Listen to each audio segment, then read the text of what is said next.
नमस्कार मंडळींनो, मी तुमची लाडकी अरुंधती. मी बिचारी सगळेजण मला टार्गेट करतात. माझा पहिला नवरा संजना सोबत पळून गेला, दुसरा गेला, पण तरी मी डगमगले नाही. मी खच्चून उभी आहे.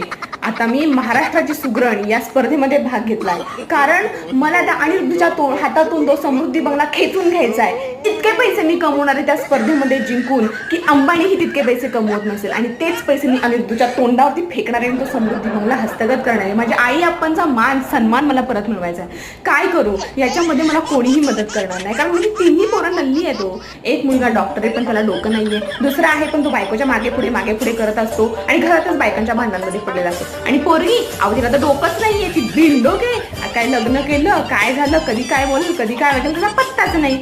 आता दिवस घेऊन घरात बसले. काय करणार, ह्या वयातही मलाच सगळं हँडल करावं लागते. तरी पण मी ही स्पर्धा जिंकणार. तुम्ही माझ्या सोबत आहात ना? थँक्यू.